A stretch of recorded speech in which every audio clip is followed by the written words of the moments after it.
Hey, Derek, guess what? Hit me with it. We just got a promotion with Audible.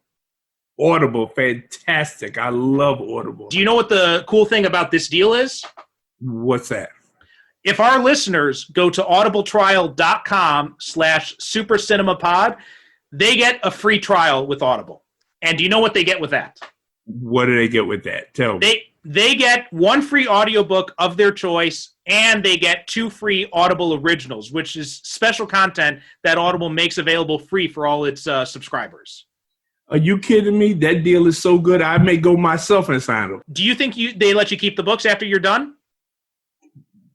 No, you're not going to tell me they let you keep the books after you're done. Yes. In fact, you can go sign up for a trial, and you can cancel before the trial ends, and you get to keep the books you've already downloaded. Well, I don't see how you can beat that with a stick.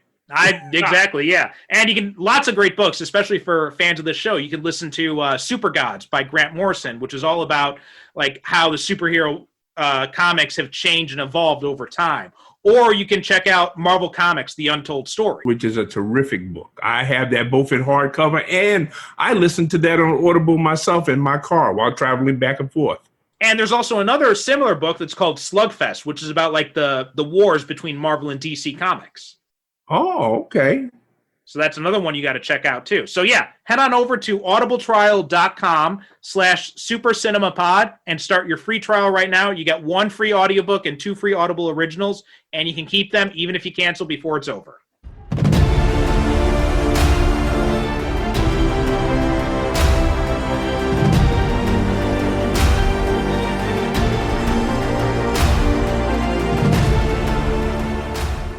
What's your position, the Bat Vigilante in Gotham? Daily Planet. Wait, do I own this one? Or is that the other guy? Civil liberties are being trampled on in your city. Good people living in fear. Don't believe everything you hear, son. I've seen it, Mr. Wayne. He thinks he's above the law. The Daily Planet criticizing those who think they're above the law is a little hypocritical, wouldn't you say? Considering every time your hero saves a cat out of a tree, you write a puff-piece editorial about an alien who, if he wanted to, could burn the whole place down. There wouldn't be a damn thing we could do to stop it. Most of the world doesn't share your opinion, Mr. Wayne. Maybe it's the Gotham City in me, and we just have a bad history with freaks dressed like clowns. Boys! Bruce Wayne meets Clark Kent. Ah, I love it. I love bringing people together. How are we? Lex. Hello. Good. Hi. Hello. Lex, it is a pleasure. Ow! Wow, that is a good grip. You should not pick a fight with this person. So, after all these years, we finally got you over to Metropolis. Well, I thought I'd come drink you dry. Well, you're welcome. You should out to Harbor more often, though. I'd love to show you my labs. Maybe we could partner on something. My R&D is up to all sorts of no good. Welcome to the Superhero Cinephiles podcast. I'm half of your host, Perry Constantine. And as always, on the other house, Derek Ferguson. Good evening, folks. How are you, Perry? Good morning. I'm doing pretty good over here. How are you doing? Okay, a little bit of the allergies messing with me. Mm-hmm. So, folks, if you hear me coughing and doing all that other stuff, don't worry. That's just my allergies playing hob with me, as they always do. All day long, nothing. Then, of course, as soon as I get ready to do this with you, then they start. Yeah. But. Yeah. Well, it's the same thing. Usually when I've got my daughter next to me, she's fine until I start recording, and then she wants attention. Yeah, well, of course. Yeah. Of course. It wouldn't be fun otherwise. Oh, yeah. So we got a little bit of news today. Not a whole lot because we recorded, just a few days ago, but a few things did pop up in the past few days. One of them is there's apparently a Blade casting rumor for the Mahershala Ali movie. And we talked before about the whole rumor that was going around that if Wesley Snipes came back, they would be introducing the Fallon Gray character playing his daughter, who would be his daughter in like a Blade continuation / reboot, and how the comics almost had something similar. Right. So it looks like this new casting room, and again, this is all a rumor, but there's the production is actively casting a character named Ruby, a teen that's said to be thoughtful, serious, and burdened by growing up in a complex world. And it's expected that she's going to be playing a strong supporting role in the film.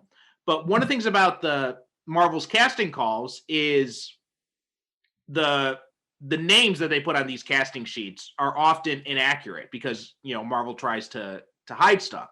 So a Right. lot of people are theorizing this could actually be a casting for Fallon Gray, Blade's daughter. Oh, okay. So it looks like we might actually get that. Well, we look forward to seeing any.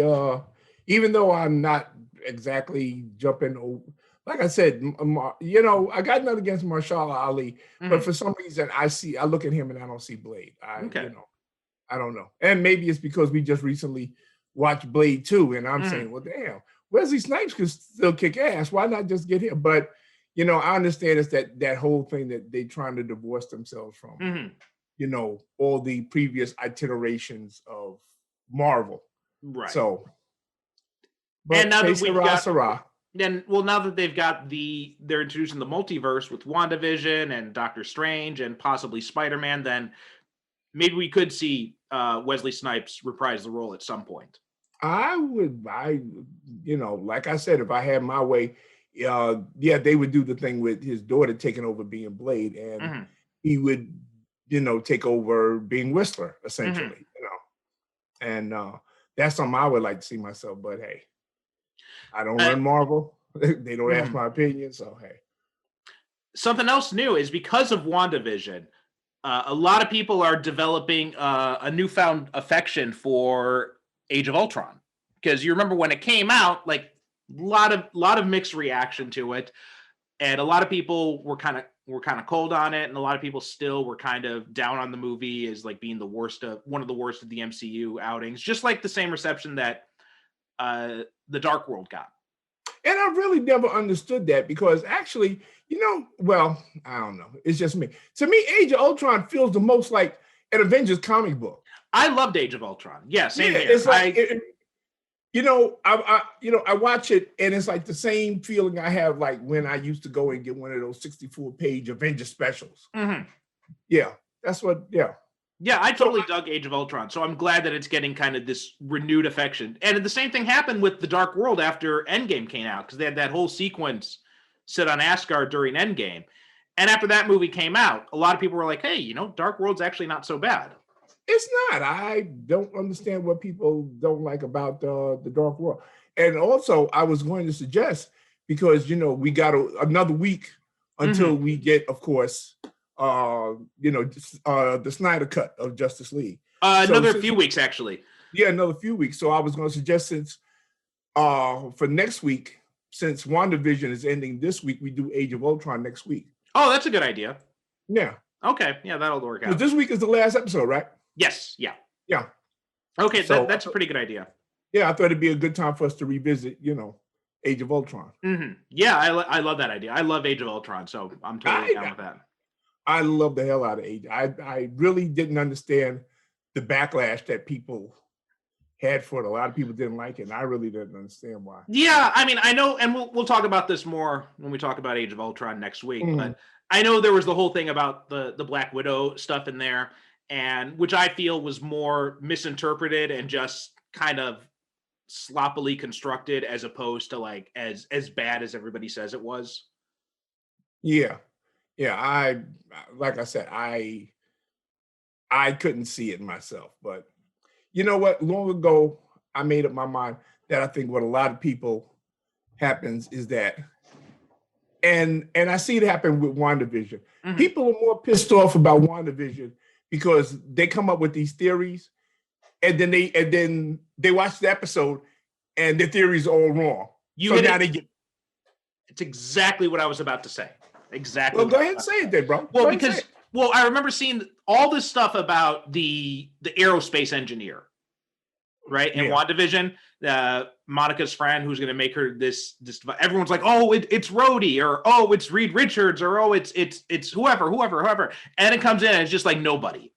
Yeah. And everybody's like, oh, well, the real aerospace engineer is going to be coming in later, right? People are more pissed because it's not what they expected, as opposed to just enjoying what it is. I don't understand why people just can't sit back and watch. you know, it's like watching movies with my wife. I'm watching movies with my wife, for instance, and she'll be asking me questions. Well, why is he doing that? And why is he doing? And do you think he's going to do this? And you think? And I said, see, my wife is just like a MCU fan. You know, she's trying to get ahead of the plot and figure it out instead of just sitting back and watching it. You know, I mean, these people are doing the work for you. You don't have to sit there and try to figure. But you know, and I really think that that's the problem with a lot of people is that they come up with these theories, and that's what they're more interested in, seeing their theories prove right.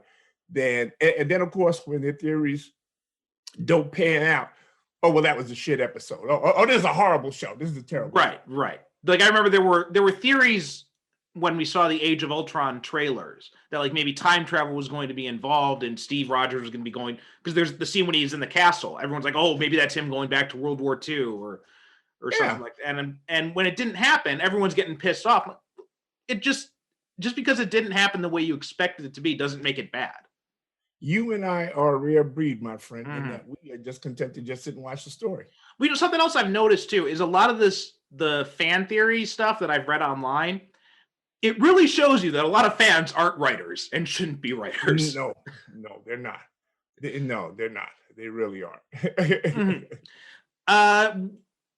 Two other pieces of things to talk about. So there was a response to Ray Fisher continuing the ongoing saga of Ray Fisher. There was Catherine B. Forrest. So she was a former federal judge who was a third party hired by Warner Brothers to investigate Fisher's accusations. So she investigated and she found she looked into the alleged misconduct and one of the things that Fisher has said is that Walter Hamada kept trying to interfere with the investigation. And she came out and she says, no, Hamada did not interfere with the investigation. Her exact words, I am disappointed by continued public statements made suggesting that Walter Hamada in any way interfered with the Justice League investigation. He did not. I interviewed him extensively on more than one occasion and specifically interviewed him concerning his very limited interaction with Mr. Fisher. I found Mr. Hamada credible and forthcoming. I concluded that he did nothing that impeded or interfered with the investigation. To the contrary, the information he provided was useful and advanced the investigation.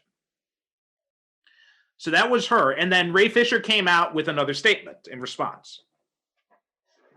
And this is the first time he's been a little bit more specific about some of the accusations. Specifically, Toby Emmerich, Jeff Johns, and John Berg. And so he was told about, these were apparently conversations that they had. Prior to the Justice League reshoots, racially discriminatory conversations were had and entertained on multiple occasions by Warner Brothers Pictures executives. Had I been aware of those conversations in real time, I would have addressed them in real time. However, it wasn't until the summer of 2020 that individuals who were in those meetings felt comfortable sharing with me what they had witnessed firsthand. So when it comes to matters involving race, I always try to give the benefit of the doubt to those who may be ignorant of their own biases. But when you have studio executives, particularly Jeff Johns, saying we can't have an angry black man at the center of the movie, and then those executives use their power to reduce and remove all black people from the movie, they are no longer entitled to any benefit associated with doubt. Toby, Jeff, and John were not ignorant of their biases. They understood full well the racist rhetoric they chose to entertain in those meetings was offensive, discriminatory, and unacceptable. Furthermore, they dared not speak those things to me, nor any other black person associated with the film. Instead, they chose the cowardly route of gaslighting, complete with extremely problematic requests such as asking me to play Cyborg like Quasimodo and forcing a scene to be reshot so they could highlight the existence of Cyborg's penis. Unfortunately, those were just some of the issues. And it continues going on and says, the truth will continue to reveal itself. But he doesn't go any further. He doesn't really mention anything about Joss Whedon here. And so that's what we've gotten so far. So what do you think? I don't think anything. I am no longer concerned with Ray Fisher or whatever. Seriously, I'm no longer concerned with him or whatever it is that he's trying to prove. Or, you know what? If you got legitimate charges or complaints or whatever to make, go ahead and make them. Don't be dribbing and drabbing every couple of days and you got to, I mean, if you have something legitimate that you have to say, call a press conference and go ahead and state it and lay it out there for everybody to see so it can be investigated properly instead of just dragging this thing on. Because he's already burned his bridges, right? I mean, pretty much, yeah. Yeah, he's burned his bridges. So I don't understand why he keeps dragging this out. I don't know. Maybe he's hoping for some sort of like documentary series deal or some other studio to come in and be like, we're gonna put him under contract or something. I don't know. Maybe it's something like that. I mean, or maybe he thinks that they're going to pay him off, to go away. Because see, now my thinking is that with all of the press about, Justice League now, he figured they wouldn't want any negative, press associated with the movie. But let's face it, unless the only thing that could derail the popularity of this movie is if Zack Snyder showed up buck naked in Times Square, screwing a goat. And even then, I don't think that would have any. Yeah, I'm not so sure either. I mean, look, it would take something on the level of that. We'd have to get like all of the money that like all the money that Justice League made was funneled into a child pornography ring. It would take something on that level. Yeah. To derail the popularity and anticipation for this movie. And also the two things I notice here. First off, these are secondhand accusations, right? He wasn't even in those meetings, right? This is stuff he heard from some other people, right? That he's then relaying. So how? My question is, why aren't those people coming forward about it if it was so god awful? But second thing too is it's not like Jeff Johns is going around saying N-word this, N-word that, right? I mean, he made some statements that were probably insensitive and but were probably rooted in actual studio concerns, like having the angry black man stereotype in the movie. And I do remember there was a whole kerfluffle a few years ago about the Cyborg character in general in the comic books, and how when they had done an ongoing series, I think they had made a point specifically to restore some of his biology, because it was this whole idea of like him losing parts of his body, like his penis and all that, was a kind of demasculating of black men is kind of like the charge I heard in some paper or article I had read at the time. So it seemed like a specific concern that Johns was concerned about addressing, which,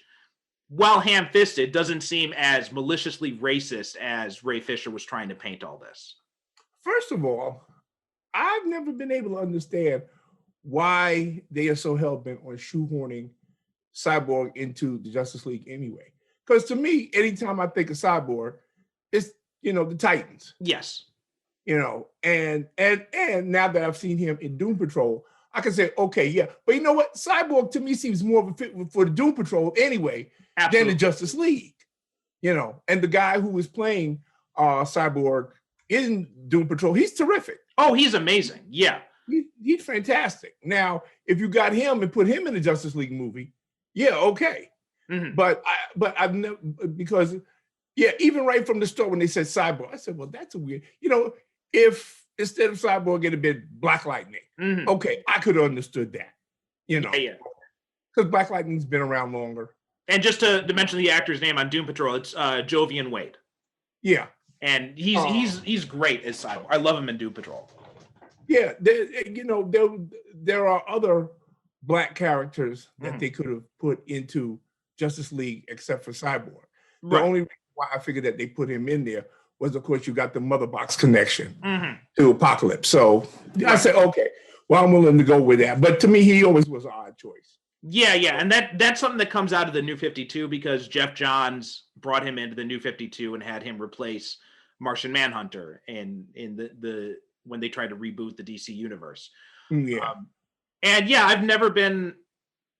When they announced that, I was always kind of surprised. I'm like, why is Cyborg in the Justice League? And also, I was kind of annoyed because Martian Manhunter is probably my favorite Justice League character. So, Martian Manhunter has been in just about every incarnation of the Justice League. Yes. So I mean, he's like the guy. Yeah. He's like Mr. Justice League. Exactly. Yeah. More than any other character, it's the Martian Manhunter. So yeah, I would have much preferred to see him in the movie. But I can understand why they probably wouldn't want to hit him in there, because they say, well, basically he's got the same powers as Superman. Yeah. So I can see why they would want a character, that has different powers visually.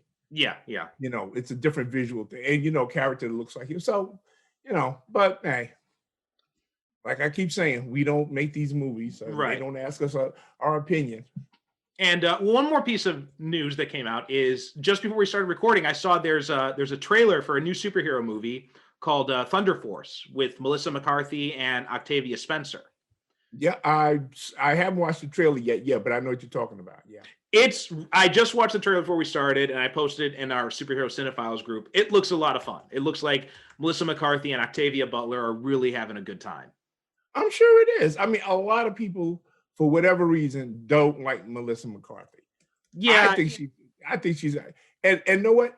My wife didn't like her. And I said, okay, well, you know what you do? And I pulled up Spy. I said, sit down and watch Spy. She watched Spy. She said, yeah, you know what? I got to admit, that was good. She was good. Yeah. I always, I don't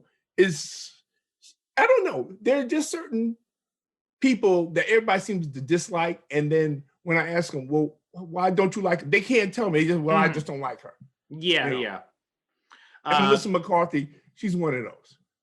Yeah. And so it looks a lot of fun. And also Jason Bateman looks like he's got a cameo in it as well. Oh, well. And Bobby Cannavale plays the villain in it. So it looks like it'll be fun. It's coming out on Netflix April 9th. Now, this last movie that she was in, that was a terrible movie. The one with the guy, what's his name? The one who swears out he's so talented. James Corden. Oh, okay. I didn't see that one. Don't watch it. It's a movie where James Corden is artificial intelligence that wants to take over the world. And super intelligence? Yeah. Okay. Terrible movie. Yeah, I never even heard of that. Don't waste your time. Okay. Yeah, James Corden, I never really got the kind of, popularity that he has. James Corden. Mind you, I don't dislike the guy, but I just don't get why he's so popular. Yeah, same here. It seems to me that he's one of these people that thinks he's more talented than he actually is. And I think what it is that it's just that enthusiasm and willingness to please the audience. I think that's what, comes across. Right. More than anything else. See, me, because he took over the show when, what's his name left? Craig Ferguson. And once Craig Ferguson left, that was it. Yeah, I remember I'd only seen a few episodes, but I'd seen some of Craig Ferguson's stand-up, and I always thought he was pretty funny. That was my guy, yeah. Yeah. Because he had that snarky, I don't give a shit attitude. Yeah. Whereas that eagerness to please thing, that I don't respond to that. Yeah. I mean, not that I wish him ill. I don't have nothing against him. I saw him in Cats, and he was terrible in that one too. Well, I think pretty much that whole movie was terrible. I was gonna say, yeah. Oh my God, that was the one movie. I was watching Cats here, and I watched it like 2:00 in the morning. I couldn't sleep, and I said, "Well, let me watch this shit." So help me, I felt like I was on a low-level acid trip watching that movie. That's how surreal it was. There was an article that someone had wrote, and it was just about watching the experience of watching Cats. I'll try to find it and I'll try to send it to you. But it had me in stitches. Oh my God, and just seeing Rebel Wilson of all people prancing around in cat. I can't describe. I can't describe Judi Dench. I mean, there are sights in this movie that should never be seen. Oh my God! But it gets worse. There was a butthole cut of Cats. What's a bubble cut? Butthole cut. Oh, butthole. Ooh. Do I really want to know? No, you don't. But you could just Google Cats butthole cut, and you'll see what that's the story is behind it. That is cool. That is. You know what? It's one of it's one of those movies that you watch it, and when you get to the end of it, you say to yourself, who did they make this movie for? Serious. You know, who did they think this movie was going to appeal to? Mhm. It's a bizarre. It's a bizarre movie. Yeah. It's Anyway. one of those. It's one of those movies. If they had made, let me say this real quick. Mhm. If they had made it back in the 1970s, it would have been like the Rocky Horror Picture Show. Oh yeah. It would have ran for years as a midnight. Yeah, it would have ran for years as a midnight movie. Or like the Room. Oh, right. Yeah. It's exactly that type of movie. Okay. I also saw I'm not sure if you're up on TV watching, but they had the second episode of Superman and Lois came out, and also the premiere of the 7th season of The Flash. I haven't watched it yet. I will most likely watch it after we're done. It's good. I saw people complaining that there wasn't enough action in the first episode, and I think we kind of talked about that really briefly. But we get some more action in this episode, and we get some more hints into who Captain Luthor is and what his whole deal is. We see Morgan Edge finally makes an appearance, and yeah, I'm enjoying it. I still think the guy who's playing Lana's husband, I still think Lana's husband's a dick. They still aren't doing anything to really improve my opinion of that guy. But it's good. It's nice to see the characters interacting more and just seeing the series progress, and just seeing like the different conflicts that develop, like, you know, the interfamily conflicts, and also with the pressures of being Superman and all that on his relationship with Lois's dad and all that kind of stuff. So all this is playing through. It's really enjoyable. I'm really excited to see more of it. Like most of the CW shows, I've just kind of gotten the habit of waiting until it comes to streaming. But this is one that I'm probably going to fire up the CW app for every week. Yeah, matter of fact, that's what I used to do. I used to wait until like the season of Flash was over, the season of Supergirl was over, and then we go to Netflix, and then I would like just binge the whole season. Yeah, you know, like in 2 or 3 days. But Superman, that's the one. Like the next day, I go right to the CW app and I watch it. You know, and it comes at the perfect time for me because it comes out for me like on Wednesday here. So Wednesday night, I get home from work and I'm just pour myself a drink and just fire up the CW app and just watch Superman and Lois. That's my Wednesday night routine now. Cool. Good one. Okay, now speaking of Superman, that's as good a transition as we're going to get into today's movie. So we go from talking about a good Superman to talking about a not so good one, and we're talking about Batman v Superman, the Ultimate Cut. The ultimate edition, which if you don't have it, it's on HBO Max. And as always, we heartily endorse that if you have not get it, and if you can afford it, of course, I'm not asking anybody to go broke, but if you can, it's well worth the money. Yeah. Now, you hadn't seen the Ultimate Cut before, the Ultimate Edition before, so... No, I hadn't. I had seen the regular plain old version, and I watched it this morning. Matter of fact, I watched it because the damn thing is like 3.5 hours long. I know, yeah. So my understanding is like 30 minutes is added to the original movie. So I watched it like 9, 10 o'clock this morning. And well, you tell me what you think first, and then I'll go. So you go first. Everyone talked about how the Ultimate Edition, the whole reason I even bothered with the Ultimate, because someone asked me on, Adam Garcia asked me online, he's like, well, why have you watched this movie more than once? I saw that. He said, why are you watching this again? Because I did see it in the theaters when it came out. And me too. Yeah, I saw it in theaters and I immediately regretted it once the credits rolled. And then when it came out on video, you know, my then wife at the time, my first wife, she was curious to watch it. So we had watched, we had gone through a kind of like a binge. We had watched like all the Batman movies. We had watched all the Superman movies. And then we got to Batman v Superman. After it was over, I asked her, I'm like, what'd you think? And she's like, I don't understand why they're fighting. And I'm like, nobody does. It doesn't make any sense. Nobody. Yeah.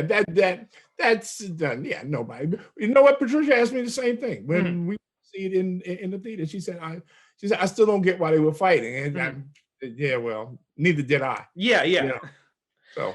So yeah, but I'd seen it. I saw it in theater, and then I think I saw it like on HBO or something Mhm. like that. A couple of months later, I watched it again, and I watched it. Okay, here's the thing. Watching it today, I could watch it with a completely different mindset Mhm. because unlike when I saw it the first time in the theater, I didn't know what to expect. Mhm. But now this time I knew what I was getting. So I was able to look at it, I think, with a little bit more objectivity Mhm. than I did. Because the first time I saw it, I came out the theater, I said, well, that was a piece of shit. Mhm. And but that was more for disappointment than Mhm. anything because I'm watching it and I saw what I perceived to be a lot of missed opportunities. Mhm. It seems like this was a movie that for everything it got right, it immediately turned around and said, okay, well, let's screw this up. Yeah. I had a low opinion. I had low expectations for this movie before I saw it in the theater, just because of how terrible Man of Steel was. And so going into it, my expectations were already pretty low. And somehow the movie couldn't even meet that very low bar. And it was even worse than I expected. I mean, I remember the Ben Affleck was, a casting choice that was, cursed, you know, cursed as often as the day is long, right? Everybody was Mm. so up in arms about Ben Affleck playing Batman. At the time, I'm like, you know what? I've seen Ben Affleck in some good stuff. I want to see what he does with Batman. I mean, I'm not completely sold on the idea, but I'm not against it.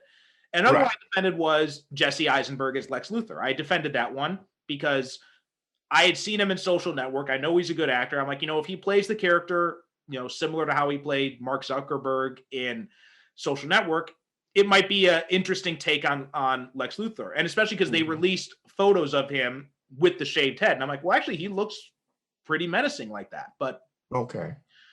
so I was half right. Ben Affleck was really good, and I was right to defend him. I was not right to defend Jesse Eisenberg. Matter of fact, I'm going to go so far as to say that Ben Affleck is the best thing Ben Affleck is the best thing in the movie. Him, Jeremy Irons, Gal Gadot, Mhm. they're the best things in the movie, really. Yes, I yeah. mean, if you because you know what? Because this actually is a Batman movie. Yeah. This isn't Superman is a supporting character in the movie. Actually, Mhm. the movie is about Bruce Wayne dealing with uh being re-traumatized all over again. Mhm. In the beginning, when he goes to Metropolis and Superman's fighting with General Zod, Mhm. and they're tearing up the city, and there's shit falling all over the place, and things are exploding, and he's watching people being crushed. And I get what Zack Snyder was trying to do with the 9/11 imagery, but Mhm. I think he pushed it a little bit too far. Oh yeah. He did. I think he went too far with that because it was too real. It was and for those of you who don't know, I live in New York. I live in Mhm. Brooklyn, so I I vividly remember 9/11. I remember walking about 5 o'clock that same day, walking out and seeing tanks. Well, Mhm. not tanks, but like half tracks and Mhm. military vehicles going up Flatbush Avenue. And they had on Atlantic Avenue, there's like a street with all kinds of Arab shops and Mhm. stores and stuff like that. There was military all over there. Jesus. Had a corridor. Yeah. So the 9/11 imagery, I think he pushed that a little bit too far. Mhm. I could have done with a little, I didn't need for it to be that real. And also, one thing I expected is that the whole idea behind Batman being against Superman is what I thought it would be, the fact that Superman's actions had resulted in Metropolis being destroyed, and Batman would have been more like, look, you can't do it this way. You have to be a better. But then you watch this movie and you're like, Batman's just as much of a bastard as Superman is. He has Well, just yeah, as little concern for collateral damage as Superman does. yeah. I mean, like I said, this whole movie is about him because when he comes to Metropolis and sees all that, Bruce Wayne is re-traumatized all over again, Mhm. and that's what the movie he's dealing with. Well, like you said, you made a statement sometime, and I attribute it to you because I'm pretty sure Mhm. you said this because you're a pretty perceptive guy, that this is a movie that would have been over with in 30 minutes if people just talked to each other. Yeah, I don't think I said that, but I definitely agree with that. Yeah. This is like you said, Bruce Wayne, he goes to him and talks to him and said, listen, you can't go around doing shit like this. You Mhm. can't tear up the city and stuff like that. There's like, I would say a good 6 distinctive parts in this movie where if the people would just talk to each other, the movie would be over. Yeah, yeah. And we pretty much have Alfred making that argument throughout the whole movie, right? I mean, for all the talking that goes on in this movie, nobody actually says a damn thing to each other. No. That's worth saying. It's just they're all talking at each other and past each other. Except for Alfred and Bruce. Well, even still, I think Bruce isn't really having any of it. So Alfred's still just kind of like talking past Bruce because Bruce won't listen.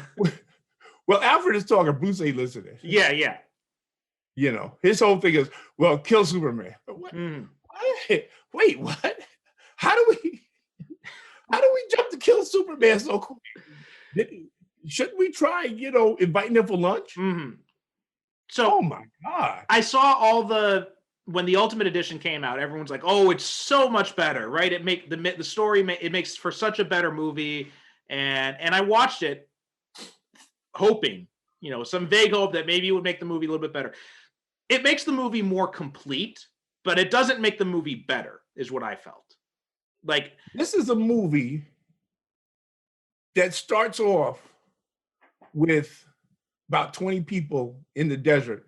We got about like 20 people get slaughtered. Mm-hmm. We see bodies get incinerated. And that pretty much sets the tone for the whole movie, because this movie is about darkness, depression, and death. Well, and I mean, really, so much so that they killed Jimmy Olsen, right? First, they make Jimmy Olsen a CIA assassin, posing as a photographer. And then they have KGB, shoot him in the fucking head. Well, the theory that I've heard is that wasn't the real Jimmy Olsen. It was a CIA agent just using his identity because Jimmy Olsen is a well-known, photographer. So this was a CIA agent that appropriated his identity to, get closer, which is a theory I'm going with, because I would really just hate to think that Zack Snyder just off Jimmy Olsen like that just for no good goddamn reason. No, that is actually what he did. Like I that would be an interesting theory, but Zack Snyder has pretty much, dismissed that theory himself. Oh, really? Oh, yeah. Okay. So that's supposed to be the real. Oh man, that sucks. So I'm bringing up the articles. This was from an article back in. Oh, this is from last year. So.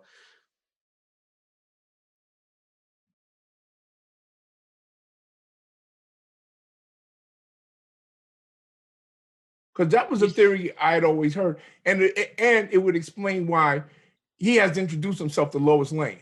Mm-hmm. Yeah, he just said like their role, Jimmy's purpose in Batman v Superman was just to die. Well, that's not a good reason, because then it could have been because now you're just telling me you did it for the shock value. Yeah, basically. Which you don't do that to Jimmy Olsen. Jimmy Olsen is just as much a part of the Superman mythos as Superman himself, his parents, Lois Lane, Crypto. Jimmy Olsen. Here's what he said back in. So here's what he said. He said, I thought if it were Jesse, he goes out and he goes, I'm Jimmy Olsen. You'd be like, oh my God, we're going to have Jimmy Olsen the whole movie, right? And then if he got shot, you'd just be like, what? You can't do that.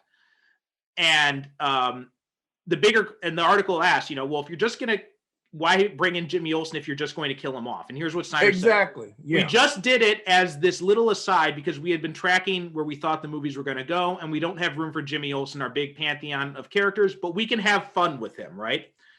So Zack Snyder's idea of having fun with Jimmy Olsen is, putting a bullet in his head. Putting a bullet in his head. Yeah. Okay. Well, you know what? I'm still going to believe that wasn't the real Jimmy Olsen. I don't care what he said. It makes it easier for me to swallow if I can believe that wasn't the real Jimmy Olsen. But so that whole opening scene in the desert kind of sets the tone for, and of course, the destruction of Metropolis, which we got to see again, and the 9/11 image, that pretty much to me sets the tone for the whole movie, which, as I said, now that I've seen already, I can watch it with because this is not a fun movie. No. Well, we also get it's also letting us know right from the jump that it's going to be Frank Miller pornography, right? Because we get the scene at the beginning with the parents dying and the pearls falling in slow motion and all that. Yeah.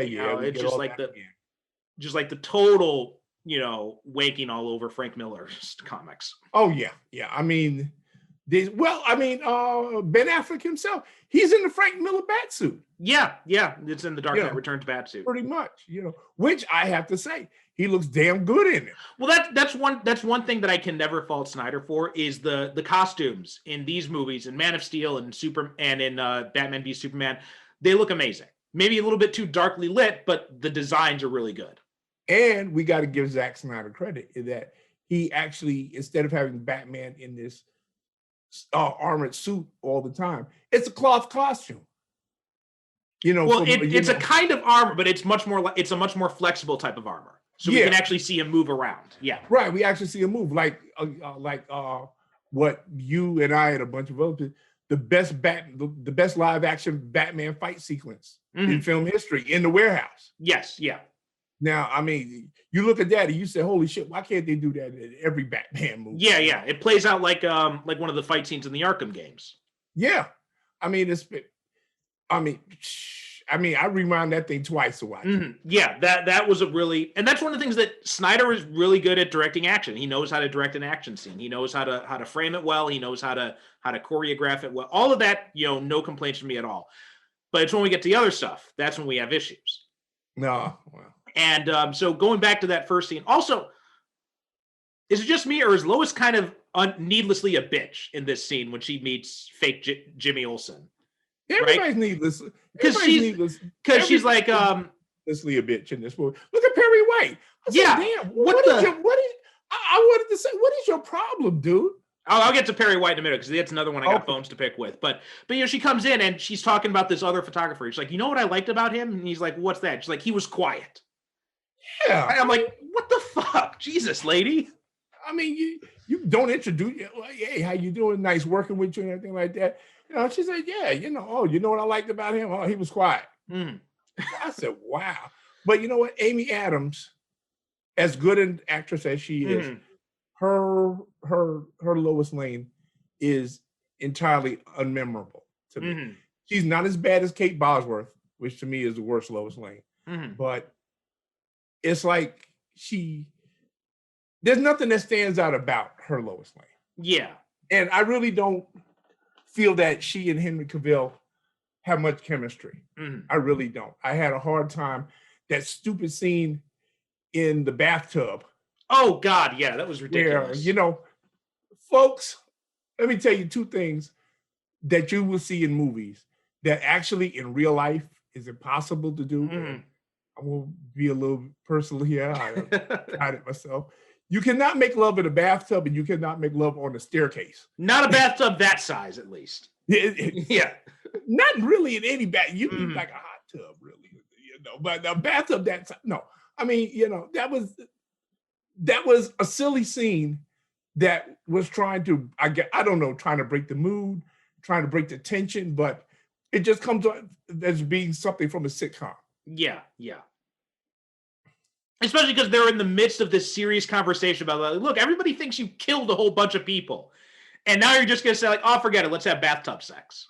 Well, everybody has every single conversation everybody has in this movie is serious. Nobody takes a minute, except for Perry White. The one scene where he's having a staff meeting and Clark is trying to sell him on the idea of doing a series of stories about Batman.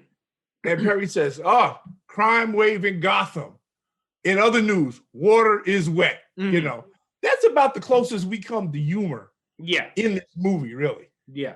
And so that's a good transition to talking about Perry White because, my God, he's a fucking dick in this movie. Oh, my God. He's just like, I mean, Perry White is supposed to be gruff. Yeah.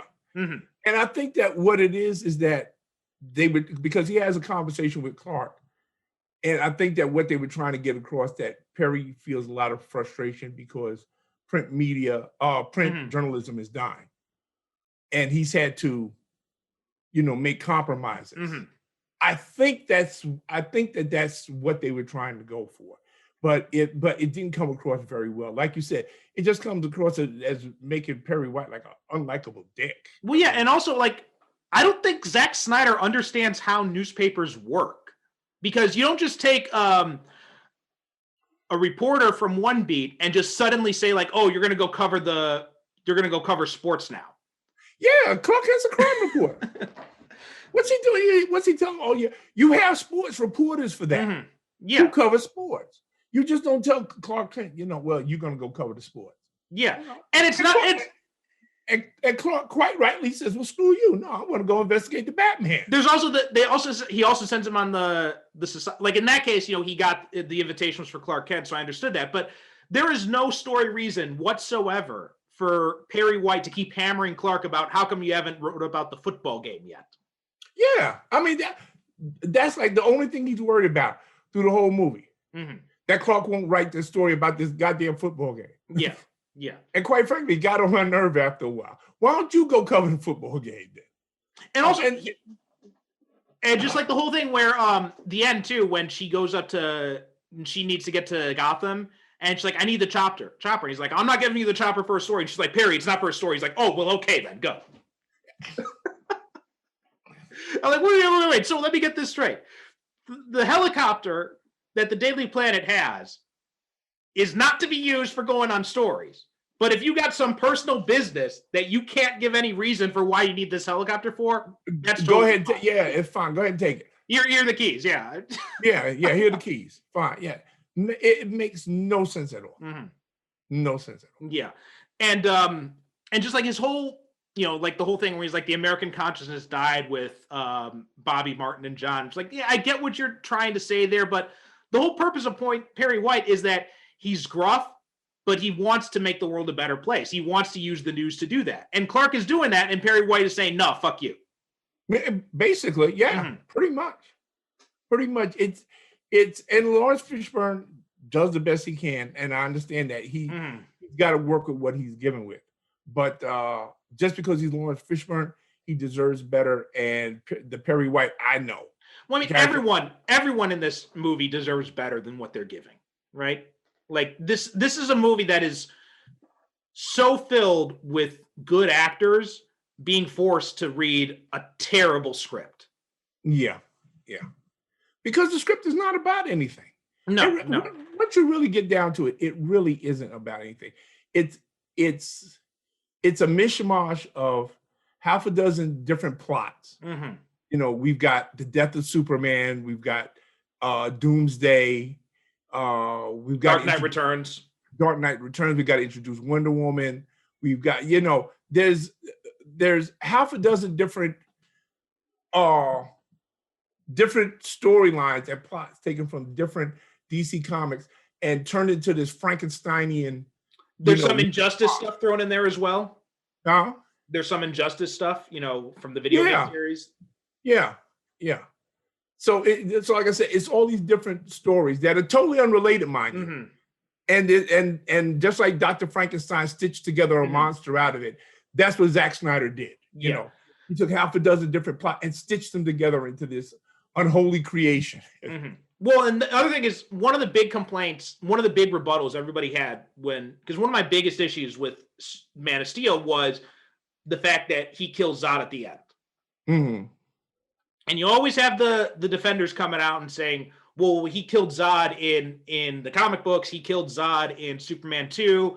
And well, there was nothing else he could do. And so let me just get this out of the way first off. So first off, the comic books, right? John Byrne did this story in the 80s where he had General Zod and the other Krypton supervillains come in. It was like not from the real Krypton, they were from a pocket universe or something, because John Byrne was obsessed with the idea that Superman can be the only Kryptonian. Right. So he brought them in. He had to work through this really bizarre kind of explanation for how they exist in the first place. And they end up getting rendered powerless. And Superman is worried that they pose a threat, that he comes and he exposes them to a lethal amount of kryptonite and kills them. Mm-hmm. Now, when people cite that story, I think they're forgetting the point that a lot of Superman fans fucking hate that story because of what he does in that. Like, and Superman writer, and I think that was John Byrne's last story on the book.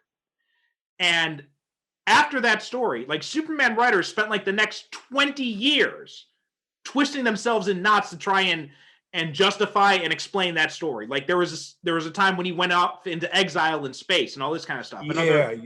Another issue where in Justice Morrison's JLA, Morpheus, the Sandman, comes in. He could, or I think, no, not Morpheus. I think it was Hal Jordan confronts Superman about it. And Superman says, look, that is something that I was wrong. I should never have done that. And it's something that haunts me every single day of my life. Like, they made a good effort to say, like, this is not who Superman is. This was a mistake. This is a bad storytelling choice. Right. And so when people say, well, he did that in the comics, it's like also saying, well, yeah, Tony Stark in the comics went crazy and was working for Kang and, you know, tried to kill the Avengers. Doesn't mean we want to see Robert Downey Jr. do that. and Marvel spent a whole lot of time retconning that away too. Yeah. So just because something happened in the comics doesn't mean it was a good thing. No. Matter of fact, if they never make mention of it again, there's a reason why they never make mention of it. Yeah. And so the other one is Superman 2, right? They say, oh, well, he kills Zod in Superman 2. Well, no, he doesn't. And this has to do with, you know, the Salkins and Richard Lester coming in and butchering everything. But in Superman 2, Donner originally had a scene filmed where you have the depowered Kryptonian villains being taken away by the cops. Right. So they did survive. The intent wasn't, so people say, well, it wasn't in the final. Well, that wasn't Donner's choice, right? So to blame Donner for the fact that someone else fucked with his movie isn't fair. It's like blaming Zack Snyder for the problems with the reshoots Joss Whedon did on Justice League. And I never had a problem with that. Like I said, you know, I always just assumed he sent them back to the Phantom Zone. When they fell down into the pit and everything like that, I figured he just sent them back to the Phantom Zone. Well, like we've said, like in comic books, first rule of comics is if you don't see a body, they're not dead. If you don't see a body, they're not dead. Exactly. Yeah, so that addresses those. And now the other one, he had no choice. I could possibly buy that. And Mark Waid did a really good job of saying this when he reviewed this movie. And he said, look, if you're going to have Superman kill Zod, if you feel that's the only way you have to go, I don't like it, but there's a better way to do it. And you should have him, you need to show him like Zod threatening humanity and like throwing, and like you have to push Superman to his limit, trying to stop Zod from, you know, killing all these people. But instead, Superman's causing just as much damage as everyone else. So right. It doesn't have that same weight. You have to have Zod with his hands around a child's neck. Yeah. Saying, I'm going to kill this child. To push Superman to make that decision. You know, you got to do something like that. You can't just say, well, he didn't have any other choice. Well, he's Superman. He'll find another way. He'll always find another way. That's why he's Superman. Yeah. It's just like we always say that Batman is always prepared. Superman will always find another way. Right, exactly. Yeah. So there's a way to do it. And now even still, like, if you're going to make that argument, okay, he killed Zod, he had no choice. I don't like it. I can live with it. But then you have this movie. And the first time we see Superman in this movie, right, he breaks into this compound and he sees this warlord. He's got his gun on Lois's head. And what does he do? Superman slams him, a human guy, by the way, through two or three different... He straight up murders him. He straight up murders that cat. You know, that guy is going to be liquid by the end. Oh, wait a minute. And here's the thing. Here's the insulting thing about that scene, Perry. We're supposed to buy it because Lois Lane's life was in danger. Yeah. So we're supposed to, well, that's the woman he loved.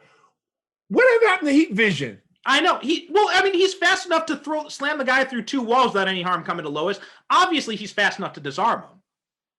He could have been across their head, and that would have been a better scene. That he's just standing there, and then all of a sudden, he's standing there, and the guy's got his finger pointed to Lois's head, and Superman's back where he had, spinning the gun around his finger. Or he's that fast. Or he just kind of looks at the gun, his eyes glow red, and then the gun becomes so hot the guy drops it. Right? That stuff happens all the time in the Superman stories. You and I have seen Superman do that 1,000 times, where he makes the gun too hot. Yeah. Now, I can understand maybe he didn't want to take a chance on the bullets exploding. I can see that, but still, he's fast enough to go across there and take the gun away from the guy. Yeah. And, he didn't have to go ahead. Because the first time I saw it in the theater, I said, well, damn, talk about overkill. Yeah. I said, he just killed that. But I said, Superman just straight up killed this guy. He fucking liquefied him. Like that guy, there's not going to be anything left of that guy by the time he's done. Oh, there's nothing left of him. Yeah. But like I said, the thing that's insulting to me is that I'm supposed to excuse it because he did it because he was afraid for Lois's life. Nah, bullshit. Get out of here. Yeah. Miss me with that, man. Well, I mean, that whole plot, too, is just so stupid that because Lex Luthor sends KG Beast and his men out to this village to frame Superman. And this movie. First off, like apparently Superman has nothing better to do with his time than just fly around and listen for when Lois Lane is in trouble. Apparently so, because there's like 3 times in this movie where Lois is in peril and he just shows up. Mm-hmm, yeah. So he's like constantly got an ear cocked out for her, apparently. Yeah. But going back to what you said about the plot, this movie has got enough plot for 3 movies. Mm-hmm. There's way too much plot, and it's convoluted. Mm-hmm. Especially when it comes to Lex Luthor, and we find out that he's been manipulating all of this kind of stuff. But in such a stupid way. Like, I don't understand how nobody figures out what Luthor's doing because he fucking signed the murder. Like, there's no reason. If you want to frame Superman, you don't do it with a gun, first off. And, I know we see the scene when they torch all the bodies, but still, I mean, isn't anyone going to, do an autopsy on any of these bodies to see, like, what they really died of? Because it's very easy to torch bodies after they've already been shot. Especially when you're using a flamethrower because the chemical residue would still be on the bodies. Yeah, exactly. Whereas if Superman had used his heat vision, you would not have any chemical residue. Exactly. You see what I mean when I say if you just take 5 minutes to stop and apply common sense and logic to this plot, it falls apart. Even Luthor, I mean, if you want to frame someone, right? Why would you use the experimental ammunition your company is the only one on Earth that makes, and this ammo is not available, it's not on the market anywhere in the world? Why would you have your men use that weaponry? Like, why not just use regular bullets? Why don't you just put a sign on LexCorp? But okay. First of all, oh man. You remember when The Shining came out? No. Or maybe you might not. You're younger. Okay, when The Shining came out, Stephen King said that he didn't care for it too much. Mm-hmm. He said one of the reasons why he didn't care for it was Jack Nicholson's performance. Yeah. He said because the movie is about one man's slow descent into madness. He said Jack Nicholson, right from the first scene, looks like he can't wait to get his wife and child up to this hotel and axe murder the shit out of him. Yeah. And he said that throws the whole movie off. Mm. Okay, Jesse Eisenberg has the same problem here because he's obviously batshit crazy right from the start. So it's like there's no suspense. So I'm looking at these people doing business with him, and I'm saying, can't these people see how nuts he is? Mm-hmm. Why are they doing business with him? Why is it so hard to connect the dots and say, well, yeah, Lex Luthor is behind it? Well, how do you figure? Well, he's crazy. Look at him. Yeah. I mean, that's a good transition talking about Eisenberg's Lex Luthor, because I don't know anyone who would watch Jim Carrey in Batman Forever and think that's a good way to play Lex Luthor. Ooh, good observation. Yeah, you hit it right on the head. Yeah. Yeah, because that's what he's doing. He's doing Jim Carrey. He is. And it's just, first off, it doesn't fit his style of acting at all. No. Right? Second, it doesn't fit the character of Lex Luthor at all. So I have no idea why they're doing it this way. And you know what? Okay, here's a problem with it. Because everybody else in the movie is so serious and stoic and dense and ponderous, his performance looks even more wacky. Yeah. Because he's doing all of this, and he's doing all of these ticks and twicks and everything. So that you get to the point where you said, well, shouldn't this guy be on meds? Yeah. I mean, if you're going to be doing a Batman Superman movie and you're going to have Lex Luthor as the villain, and if you can only have one character in that movie be like the comic relief, zany character, it should not be fucking Lex Luthor. And don't get me wrong, folks. I love Jesse Eisenberg. Mm-hmm. That cat, he's a terrific actor. He is, yeah. I love everything he did. I don't blame him because okay, I get what he's trying to do because he's trying to do something different from Gene Hackman and Kevin Spacey. You know, he's trying to do his own Lex Luthor, and you know, yeah, he's basing it on, you know, like you said, you know, Mark Zuckerberg and all of these other, you know, kind of tech guys that you know make $1 billion when they're 19 years old and stuff like that. It's not. It's not a characterization I buy for Lex Luthor. Yeah, it's not. And also, he's too young. You know, yeah, I think in 20 years, bring him back and let him play Lex Luthor. But right now, for this movie, yeah, you know what? I'm watching him, and all I can keep thinking is, damn, I wish this was Bryan Cranston. Yeah, same here. Or, you know, Michael Rosenbaum, because he played a young Lex Luthor, but he was still felt like Lex Luthor. Yeah, and also he was working with other actors in his own age, you know, because they were all young. Yeah. So you didn't find a young Lex Luthor. Here he looks like a little kid, you know, playing with the grown-ups. Yeah.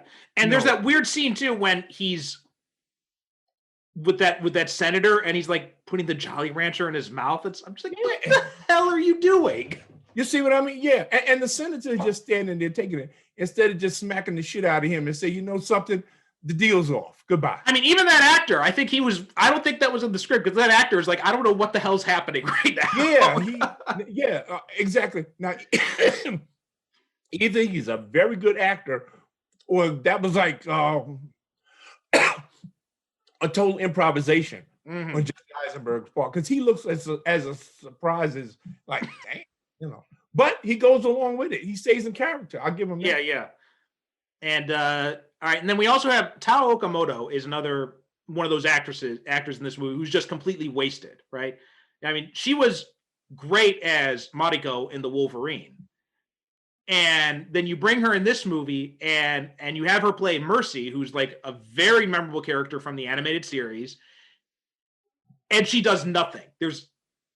She gets like Lex one line. Blows her up. Yeah. He lets her get blown up. Yeah. And there's also this whole thing about, I don't know, Zack Snyder is so obsessed with this idea of Superman being an alien, right? But the whole thing that he keeps forgetting is that Superman was raised on Earth.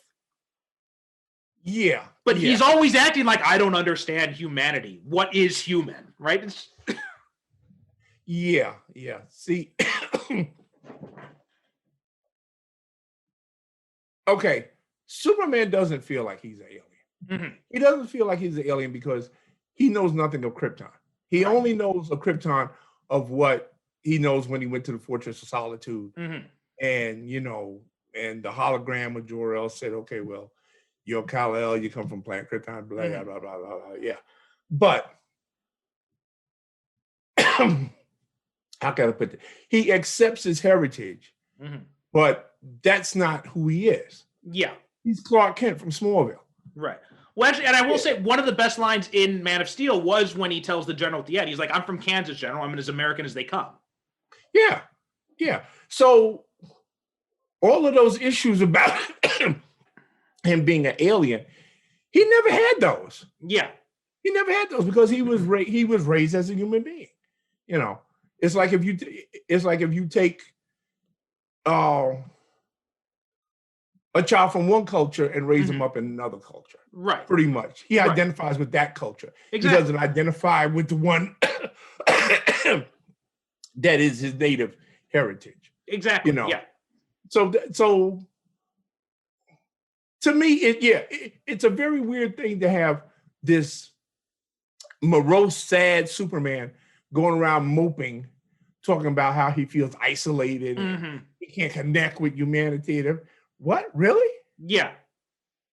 And you're raised on a farm. It don't get more human than that. Yeah. You know. There's also that one scene, I think, when Lois is telling him about the shield, and she's like, this means something. And he says, on my world, it did. Right? But Superman doesn't think of Krypton as his world. He thinks his world as Earth. He thinks of Krypton as the place he came from. Yeah. Yeah. He tells me, "Oh, well, I came from Krypton, Mhm. but I was born on Earth."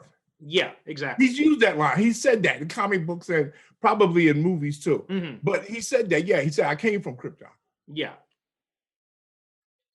And just like the fundamental misunderstanding. And also there's that other scene when Martha is telling him, you don't owe this world a damn thing, right? You can be their savior or be none of it. Like that's just, again, it's just such a corruption of the values that the Kents actually taught him. I've always maintained that the real heroes of the DC universe Mhm. is Jonathan and Martha Kent Yeah. because of the way they raised up Superman. Yes. And in turn, he inspired so many other superheroes. And, he was like the template for what they should follow, Mhm. Yeah. as far as the responsibilities that you have of putting these vast powers at the service of humanity. Mhm. So my hats is always off to Jonathan and Martha Kent, because if they hadn't raised up Superman right, who knows where we would. However, I do not feel about that way about the Jonathan and Martha Kent that we get in Man of Steel Mhm. and in this movie, because there's one part in the movie where he like talks to the ghost of his father. That is And such a bizarre scene. Like I have no idea what the hell's going on there. where did that come from? Yeah. It just like came out of nowhere. And like I'm not sure, is Clark hallucinating? Is he actually somehow encountered the ghost of his dad up in the Arctic somewhere? Like it's just so weird. And it's just like the story he tells is just like the most cynical fucking story ever. Right? Because he's like, oh well, yeah, we had tried to save the cows, and my mother baked me a cake, called me a hero, and then we found out the water got backed up and their whole farm was drowned. It's like, so what? You're saying that you shouldn't do anything? I mean, it's just like I don't get the message here.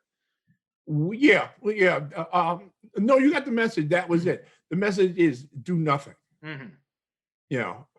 And like I said, it's I don't know. I just can't get with a sad, morose Superman Yeah. who feels he cannot connect with humanity. Well, that's Because why. that's the whole thing. He does connect with the whole of humanity. He feels like he's a citizen of the world. Mhm. You know? And I think that, and it's so weird watching this movie after seeing the premiere of Superman and Lois, because we get the way Superman is supposed to be. We get a Superman who is in touch with humanity, who understands that he is a human first and Kryptonian second. Right. Yeah. Exactly. And I'm glad you mentioned that, because I did have a weird feeling watching this after seeing Superman and Lois. I did have because I said, something. This might as well be Earth 1 and Earth 2. Yeah. Really. As far as Superman goes. Batman, Batman is the same dick he always is. And thank God for that. Because matter of fact, most of my favorite scenes in this movie involve Ben Affleck. There are some things I wish they had went into a little bit more, because apparently he let Wayne Manor go to rack and ruin, and he built this whole new complex on the other side of the lake. Yeah, that is cool as hell. I said, damn, this is that's a fresh hideout to be hanging out in. But I wanted to know why he just let Wayne Manor, apparently go to rack and ruin. Yeah. Keep it up. I want to say one more thing about Jesse Eisenberg before we get into, because I do want to talk about Bruce Wayne and Alfred and all that. But so another thing is Lex Luthor's whole motivation, right? His whole reason for going after Superman. That's another thing that just doesn't make any sense, right? He hates Superman because his father beat him, and Superman wasn't around to save. I mean, it's just... There is absolutely no reason. I mean, really, you said that, there is no motivation. Holly Hunter, who plays the senator, even she comes to him and he's got this cockeyed idea. He says, okay, well, if I have enough kryptonite, I can make a weapon to kill Superman. And even she looks at him, she said, well, why? Yeah. Why do you want? Yeah, she asked him, well, why do you want to kill Superman? What's the big deal? He's not hurting anybody. Oh, well, no, he's a god. He flies above us, and and we're supposed to resent him for that, you know. And he says a whole lot of stuff, but really, the bottom line is he hates Superman because he's Lex Luthor, and we've been indoctrinated through the comic books and movies and cartoons and everything that Lex Luthor hates Superman. So, but when really, I mean, Man of Steel gives you the perfect setup for why Lex Luthor should hate Superman, right? Because my whole conception of Lex Luthor is that he thinks that anyone who has that much power is eventually going to use that power for his own selfish interests. Right. Because that's how Lex Luthor thinks. He thinks, well, if I had that power, of course I would use it for my own interests. Well, so he thinks that Superman is one day going to turn on humanity. And Man of Steel gives you that perfect template there, right? You just saw what happens when you see Superman Unleashed. Right. Right. And not only that, but one of the things about Lex, this is why you would need like Bryan Cranston or something, because you need an older Lex Luthor, someone who helped build up Metropolis. Exactly. Because that was a large part of, you know, the John Byrne when he did it, is that Lex resented Superman for stealing a lot of his thunder and his attention. Yeah. Because he was the number one man in Metropolis until Superman showed up. Right. And then he took a lot of that away from him. You know, so, okay, give me that as a motivation. But again, you made an excellent point just a minute ago. That's why you need, that's why you needed an older Lex Luthor for this. Because what possible reason could this kid have for like he doesn't like Superman? Yeah, it's just so weird. I mean, Superman wasn't even Superman when you were a kid and your father was beating you. Seriously, you know. But he has this whole thing. He's like, if God exists, he's not all powerful. If he's all powerful, then he can't be all good. It's like, so that means that you're all powerful. That means you're not good, or you're not all powerful and you are. Yeah.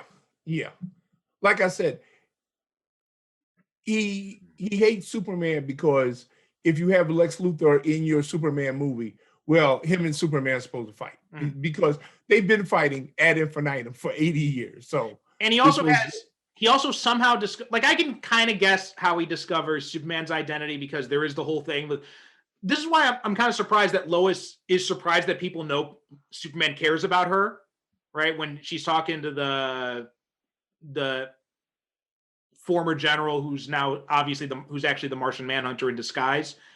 Yeah, Harry Lennox. Yeah. And she talks to him and she's like, well, how would they even know Superman was going to be there? It's like, oh, they knew because of me. It's like, well, bitch, you were making out with the guy in the Death on top of the ashes of Metropolis. I mean, it's not that hard to figure out. All people got to do is just replay the tape. Yeah. And then say, oh, okay, well. And then here comes this, you know. Superman, okay, we got that.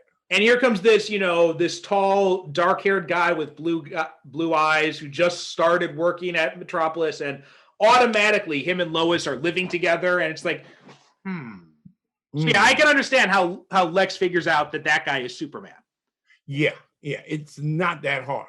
Now, I have no freaking clue how a guy as clearly stupid and insane as Lex Luthor is in this movie can figure out that Bruce Wayne is Batman. I know how. Okay. He found the contractor who built the ramp in the middle of the lake.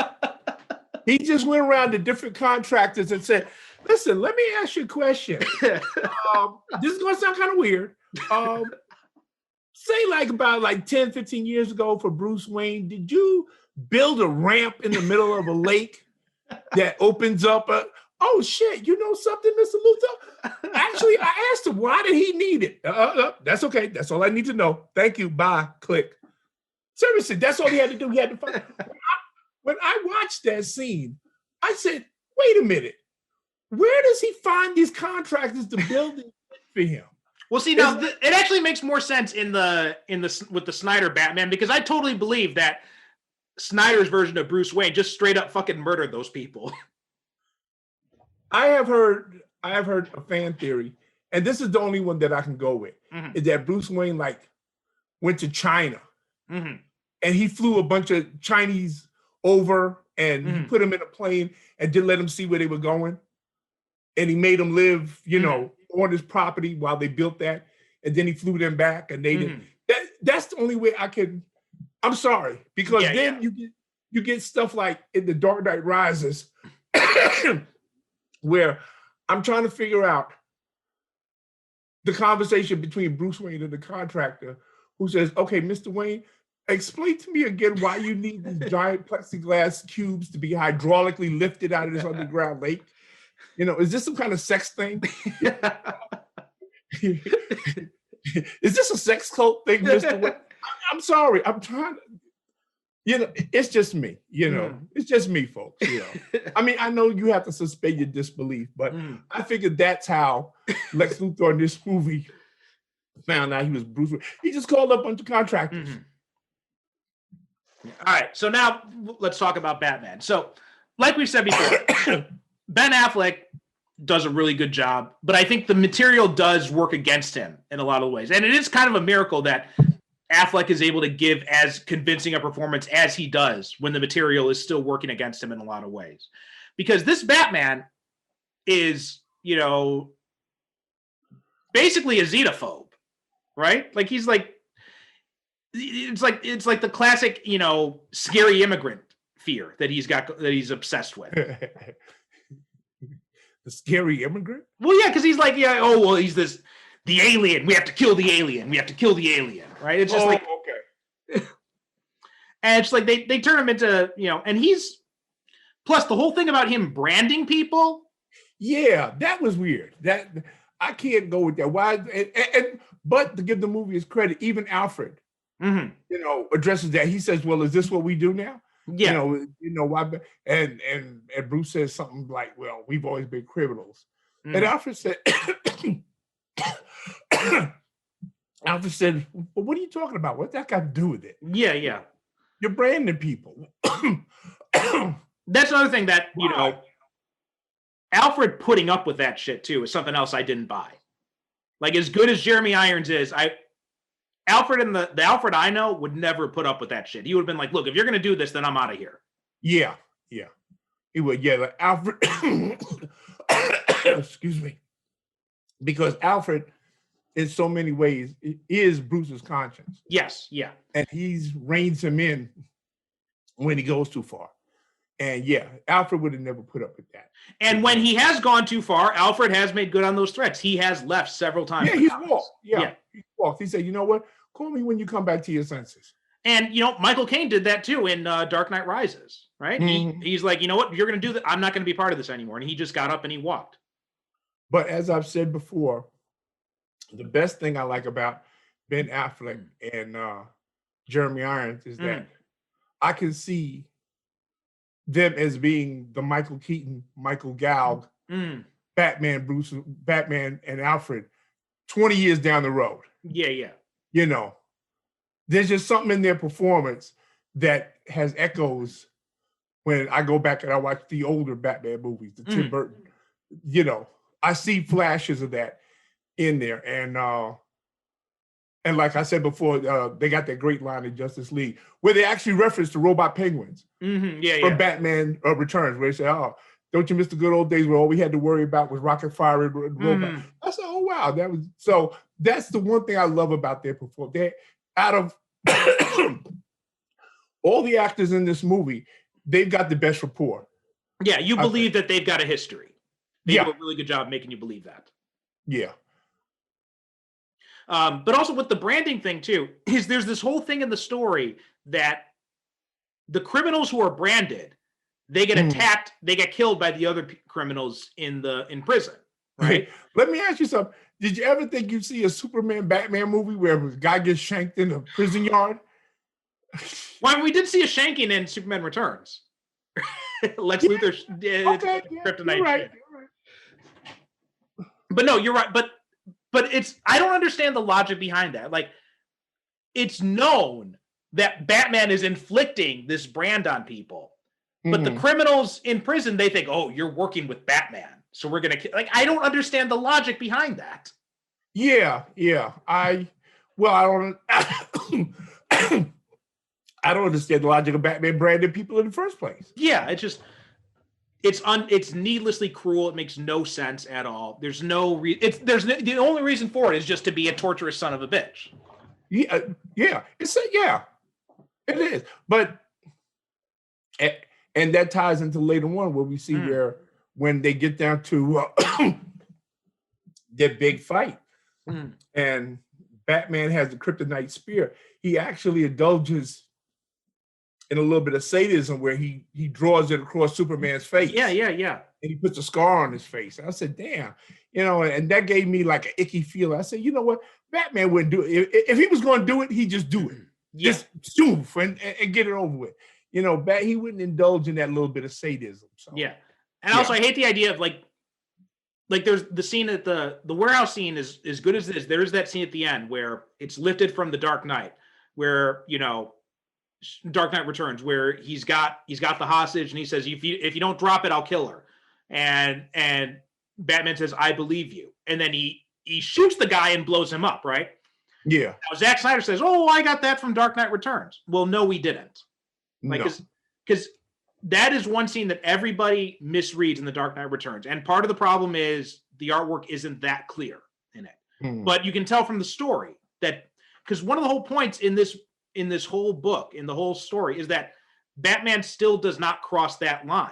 Even in The Dark Knight Returns, he still refuses to kill, right? Right. The Joker frames him for his murder by breaking his own neck.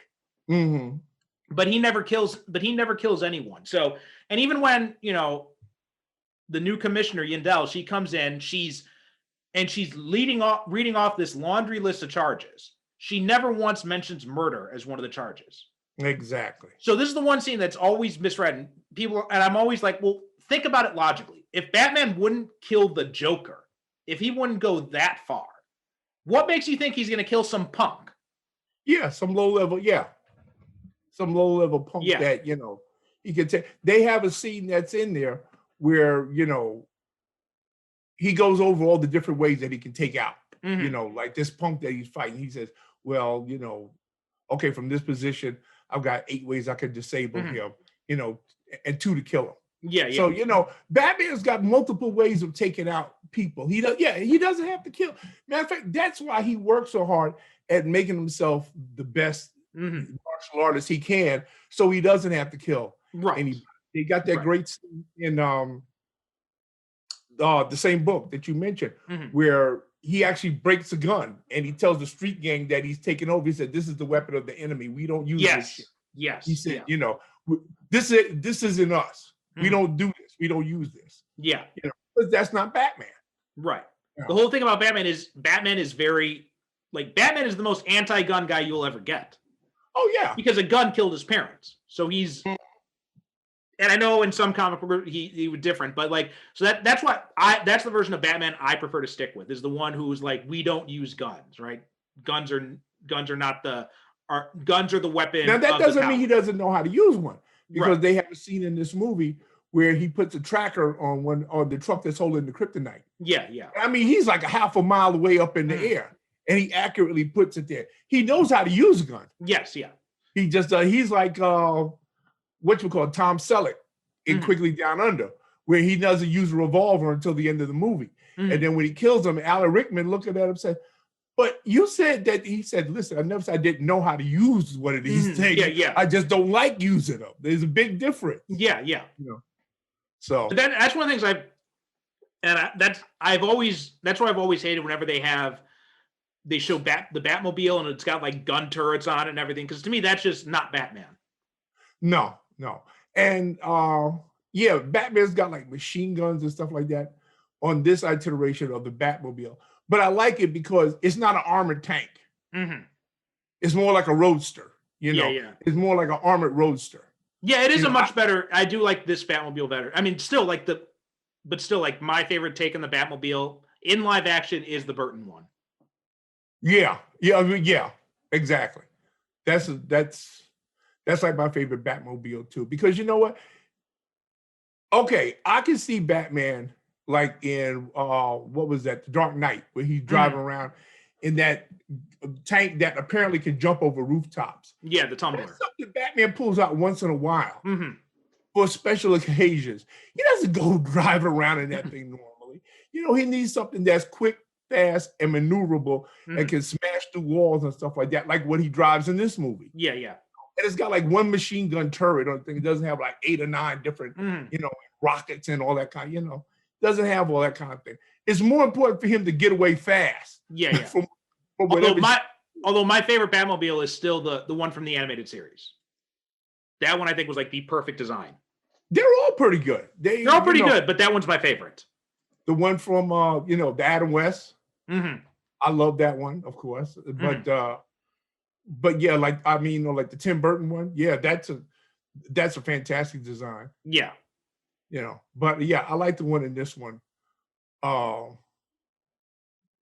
whole lot. There was something else I wanted to say about the Batmobile.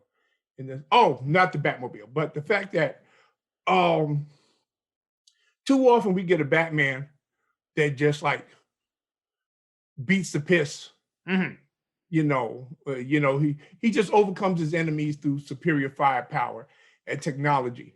But we actually see a Batman here that actually does detective work as Bruce Wayne.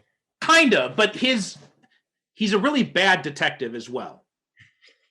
Because you got this thing where Lex Luthor is sending him all these, these newspaper clippings, like "you let your family die" written on it. And Bruce Wayne never thinks to figure out where these things are coming from. Well, he's too busy trying to figure out how to kill Superman. Well, I mean, that's the thing. I'm like, the real Bruce Wayne, like he would be approaching this more methodically. And he'd be like, what's going on? Like the real Bruce Wayne would have figured out what Lex Luthor is doing like in 10 minutes flat. Oh, absolutely. Yeah. Because as we said, this is the dumbest plot known to man. Yeah. Yeah. I mean, because first of all, Bruce Wayne / Batman doesn't trust anybody. Yeah. So yeah, he would have figured out and of course, Lex Luthor, he would have figured it out. He said, okay, well, because as far as Batman is concerned, everybody's got something to hide. Everybody's got an ulterior motive. I mean, Lois Lane is a better detective in this movie than Batman because she figures out that Luthor's behind it.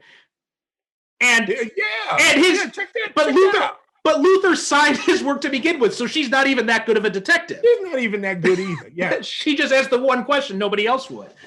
Yeah. I mean, so yeah, like really, they do show him doing some detective work, but he's still not a very good detective. He's still not a very. That is one thing that Batman has never been served well in the movie, except for the first Tim Burton movie, where we actually see Michael Keaton in the Batcave working, putting together clues and stuff like that. We get hints of it. But again, it's like it all happens between the scenes, right? It all happens like off camera. Yeah. So like we get hints of it, but we don't really kind of see it play out in any major way. It all gets overshadowed by the action and by the gadgets and all that. And also in The Dark Knight. Yes. Yeah. We do see the Christian Bale. Bruce Wayne, we do see him doing actual detective work. Yeah. Putting clues together and stuff like that. Like doing ballistics tests and all that kind of thing. Exactly. Which is what I like. I mean, I think it's important to show that Batman is a detective, which is why I'm looking forward to this. What is it? Who directed this new one? Oh, Matt Reeves. Yeah. Yeah. Because they say that in this one, we do get that aspect of Batman. Yeah. Where we see him, doing detective work and putting clues together and stuff like that. So, yeah, because always in these movies is Batman winning through superior technology or firepower. So, well, that's that's still going to be like another year away, isn't it? Yeah, March 4th, Probably. 2022. Yeah. Probably. But yeah, I'm looking forward to that. It'll be really, really cool to see a more detective-based Batman. Right. Because we see that in the trailer where it's like a room full of cops and Batman's walking around in there and like nobody like bats an eye, Right. Yeah. It's like, like we mentioned, like those scenes in the animated series when he's showing up at crime scenes and talking with Gordon and everything. Exactly. Because he goes over to Commissioner Gordon and, so, apparently he's called him in to consult on a crime. So I said, oh, okay. Now, see, that's cool. Because like you said, that reminded me of a scene from any episode of the animated series. Yeah. Or the Denny O'Neil comics. He did that kind of stuff a lot in there. Yeah. Right. So, yeah, I mean, it's a credit that Affleck is able to do as good of a Bruce Wayne as he does with all the limitations that the script puts on him. Because, again, we have this thing where, and it was the same thing in Watchmen, where Zack Snyder read the comic book, but it's clear he didn't quite understand the comic book because he thought The Dark Knight Returns was all about Batman becoming a psychotic, murderous vigilante when he wasn't. It wasn't that at all. No, who?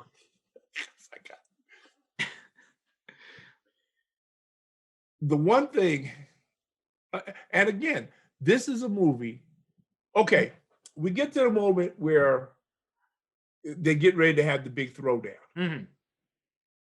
Superman flies to where the bat signal is shining, and he lands right in front of Batman, and he says, clear as day, I need to talk to you. Mm-hmm. Lex Luthor is behind, and Batman just said, fuck that shit. And he just unloads on. I said, wait a minute. You telling me you couldn't wait 5 minutes to listen to what the man has got? Lex Luthor right then and there should have triggered you. Wait a minute. Okay. You already got all your traps and gadgets and everything set up. You can take them out anytime. You mean you couldn't take 5 minutes to listen to what the man had to say? Well, also, I'm still kind of weird on the whole, I'm going to use my bat signal to summon Superman. Well, remember he had that line where he told him, he said, well, next time they shine your signal, don't answer. Yeah, but the thing is, like, it's just such a weird way that it happens here because it goes on right after Lex Luthor tells him, kill Batman or I'm going to kill your mom. Yeah. And, okay. And, gosh, why? Okay, Lex Luthor already has, because doesn't he have the kryptonite? He had the kryptonite. No, Batman stole it. Batman stole it. Remember, there's that scene in the LexCorp facility when. Oh, right. Okay. Yeah. But okay. First of all, okay. Why was Lex Luthor so obsessed with having Batman kill Superman? I have no idea. I mean, maybe with like, his eccentric personality and just like his lack of logic with anything. I think Lex Luthor is actually John Peters.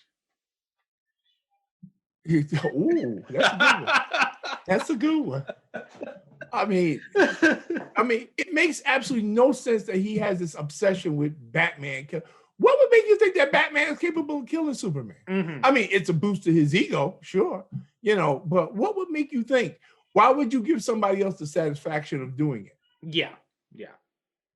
It's just another one. And it's like when everyone says the Ultimate Edition makes the whole story so much better, and it doesn't really. Like there's still all these, you could still drive a dump truck through all the plot holes in this movie. I love how they go out of their way after Doomsday shows up, which is the reanimated clone body of General Zod mixed with Lex Luthor's DNA. He shows up, okay. He tears up half of downtown Metropolis. And then Batman shows up and gets a smart idea to lead him over to Gotham City so he can tear up half of Gotham City as well. Okay. Well, now that we done level half of Metropolis, now let's go get, let's go tear down, and then they go out of their way, I guess because of the backlash from Man of Steel, to stress that, well, this is the area where this is the warehouse area and nobody's here at night, so again, doesn't make a lick of sense. No. And then we get the most infamous moment in superhero cinema history. I will give you 5 minutes of unchecked time to air your grievances, my friend. Martha.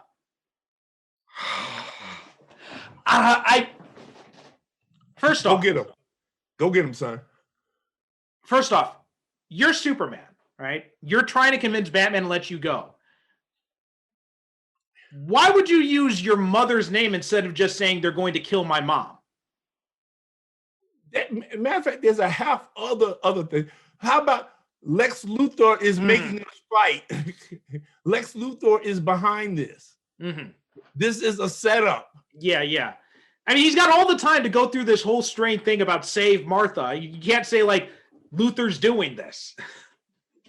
Like, there's a half other things he could say that would make more sense in the stress of that moment.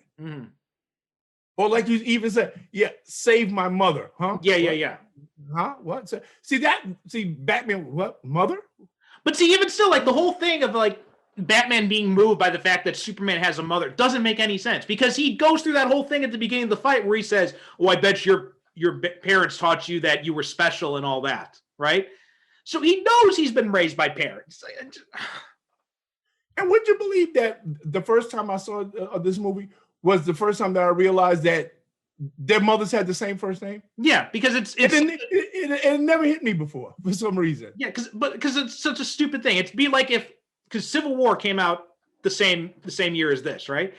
Imagine that Cap and Iron Man resolve their differences in Civil War because Cap's like, "Oh, Bucky's first name is James," and then Tony's like, "My best friend's name is James too." Yeah. That's exactly what it is. It's the exact same thing.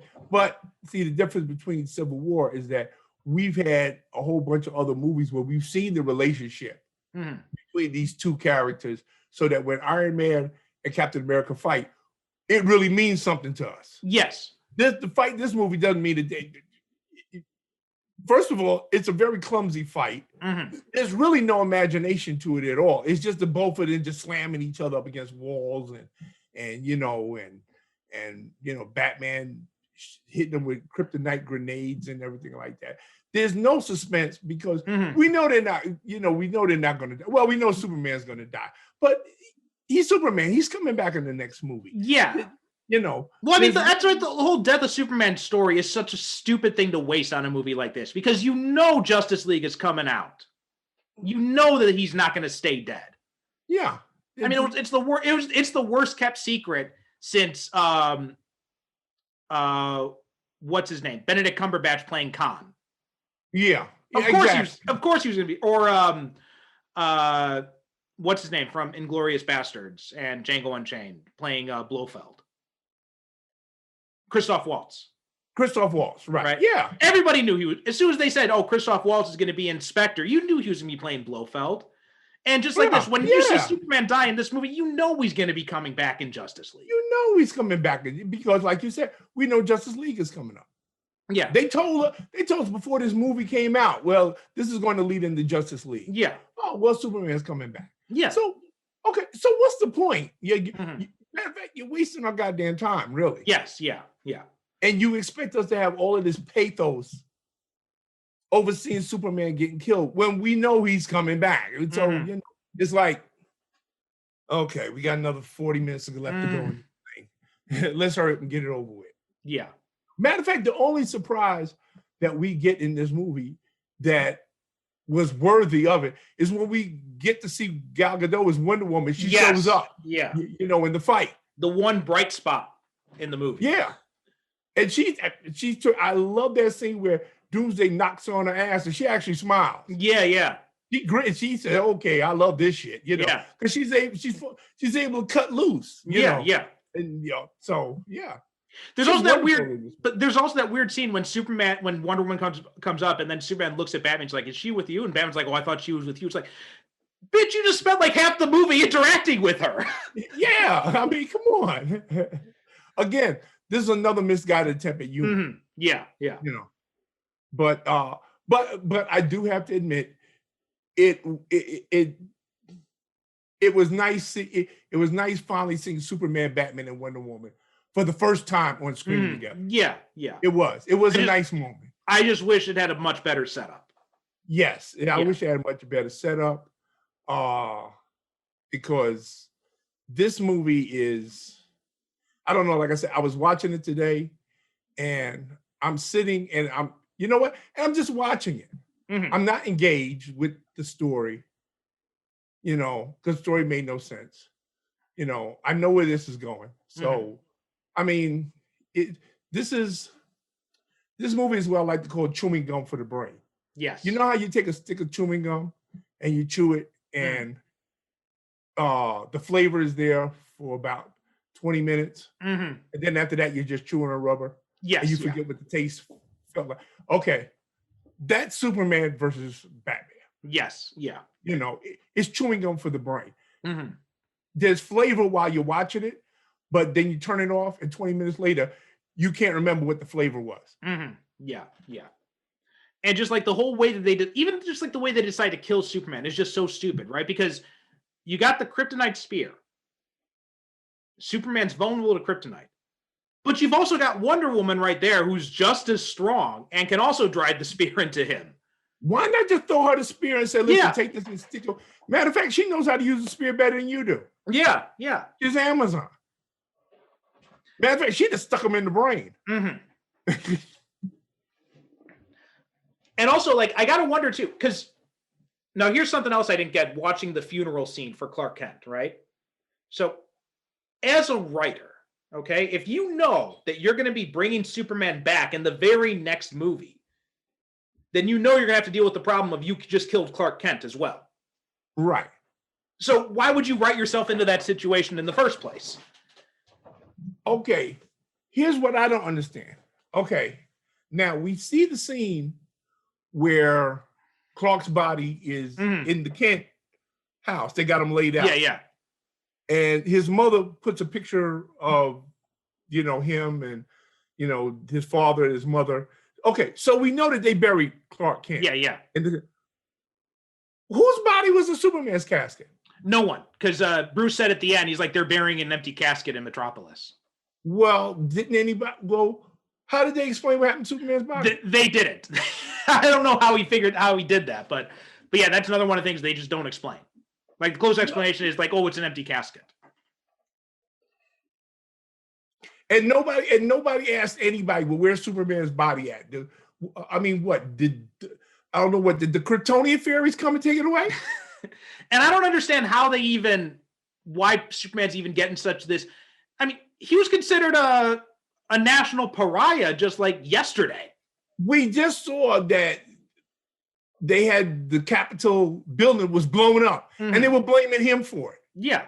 Why are they giving him a hero's funeral? Yeah. It just so much stuff in this movie happens because it's supposed to happen, but they don't give any thought to why it's supposed to happen. Yeah. Like another example. Well, another example too is. Sorry, go ahead. No, I'm sorry. That bothers me because if it's empty casket, somebody had to say, well, what happened to Superman's body? What did Bruce Wayne say? Okay, well, I took it away for study, or Star Labs has got it, or something. Oh, well, it's an empty casket. And nobody thought to ask what happened to Superman's body. Well, even the Superman comic books, they did that, right? When he died, they put his body in the tomb, and then his body went missing. And there was a whole story point of like, what happened to Superman's body? Yeah. And then when they did bring him back, because they knew they were going to be bringing Superman back in a year, so they arranged it so that Clark Kent was not dead; he was missing. Right, because as a matter of fact, I remember that storyline, and they actually said they could never find Clark's body. Right. Yeah. Lost in all the rubble and everything which would have made more sense to me here. Yes. If they said, well, something, we couldn't, we didn't find Clark's body. Yeah. And let him be buried as Superman. Yes. Yeah. That would have made more sense to me that we see that, we get this mishigosh and, and we get that, like you said, that throwaway line, well, we buried an empty casket. So y'all going through all of this rigmarole, giving him a hero's welcome, a hero's funeral, and there's nobody in the casket. And nobody asked what happened to the body. Yeah. Surely the government, because they took Zod's body, right? Yeah. The government would want Superman's body. Oh, yeah, definitely. Okay. I'm just saying, And I'm trying to figure out too, I don't really know how Luthor got arrested either at the end, because there's not really any evidence linking him to anything. So exactly. Why is Luthor in jail? Yeah. Oh God, this movie, it's just, you know what? A lot of times when you watch a bad movie and you watch it in the moment, and like you said, when you go back and you watch it again years later, you're more objective when you're watching it, right? And I found that with a lot of these movies. Like I found that with Batman and Robin, for example. There were things I really found that it was actually an enjoyable movie. I did not find that with this movie. It's still a steaming pile of shit. My opinion, even after seeing it all this time, is still the same thing. When I first saw this movie in the theaters, I wished it had been Batman and Wonder Woman and no Superman, because everything that's got to deal with Batman and Wonder Woman, I like. Anything got to deal with Superman and Lex Luthor and Lois Lane, I can't stand. Yeah. I don't. Nah. Yeah. If this was a Batman Wonder Woman movie, I'd have loved it. Because those are the best parts to me. Oh, definitely. Yeah. Yeah. And I mean, I give Snyder credit for giving us Gal Gadot. Like, I do give him credit for that, because she's been amazing as Wonder Woman. So I do give him credit for that. I don't understand all the story choices that led up to this point, and also this is another thing that kind of thought was really, like, they made this whole big push about, we're going to see Aquaman in this movie, and we're going to see the Flash, and we're going to see Cyborg. And all we get is these little video clips that Luthor has on his hard drive. And why is Lex Luthor designing superhero logos? Listen, must be the same reason why Reed Richards designed superhero costumes. I mean, it's just, I'm looking at this and I'm just like, did he just have like this subscription to, the Adobe Creative Cloud, and he just felt he had to use? Because he's assigned all of their superhero. Okay, he's a super fast guy, but you just so happen to give him a yellow lightning bolt and you assign that to him. Aquaman, you give him. I mean, really? Lex. I mean, it makes your head hurt. Really, it does. Yeah. I mean, okay, so let me ask you something. Would this movie work for you if I said that basically it was nothing more than a setup for Justice League? No, because I knew that going into it. Even as a setup for Justice League, it's still just a terrible movie. Oh, okay. All right. I was trying to give the people who like this movie. So because surprisingly enough, there's a whole lot of people that like this movie. And it's completely online. It's completely inexplicable to me. I do not, and like, even if you're, and I've certainly seen the argument being made that, it's a different Superman, it's a different Batman for a new dark. Even if you go with that logic, right? I think that's a poor reasoning, but let's give the benefit of the doubt. Say you go with that logic. The story still makes no fucking sense. The story makes no sense. Yeah, exactly. The story makes no sense. Yeah. It doesn't. It makes no sense. But like I said earlier, that comes to the fact that it's a whole bunch of unrelated stories cobbled together and stitched together, by the mad Dr. Zack Snyder in the Frankenstein lab. Yeah. And that's what this movie, it's a Frankenstein's monster of a movie. It is. Yeah. It really makes me wonder just what we're going to see in a few weeks when we see the Snyder cut of Justice League. Oh, God. You know what? At this point, I just want to see it so we could review it and put it behind us. But you know what I was reading today is that when I was looking at the news headlines, apparently it ends on a cliffhanger, which is expected because it was supposed to be the first of a 2-part series. So I don't think we're going to hear the end of it, because I think what's going to happen now is all the Snyder fans are going to be demanding that he be allowed to finish the part 2. Oh, okay. And I guarantee you, $10 says that's the next fight. And we're going to be hearing about that for the next 5 years. Yeah. That's going to be another 5 years out of our lives. Oh, my God. All right. Anything left to say about Batman v Superman?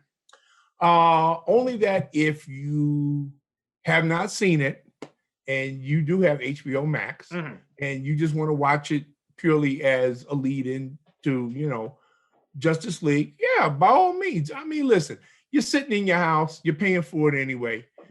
If you haven't seen it, why not watch it? It's not going to kill you. You may wish that you may wish that you had your 3 hours back by the time you get to the end of it. That's true. Because there's no joke. This movie is 3 hours long. Yeah, it's 3 hours long, which is why I said, because usually I try to watch movies that we're going to review. I try to watch it the day before. But I couldn't watch it the day before. But like I said, since I knew it was 3 hours, I watched it early this morning instead of waiting until the afternoon. I said, because something might have come up, and I wouldn't have watched it. But yeah, folks, this is like 3 and change. It's like 3 hours and 15 minutes long. And for a movie that's 3 hours and 15 long, it is so dense and so ponderous and so serious and so full of angst. And it takes itself so serious, and everybody is so serious. And surprisingly devoid of action. Yeah. Right? I mean, like the big fight between Superman and Batman lasts like 10 minutes?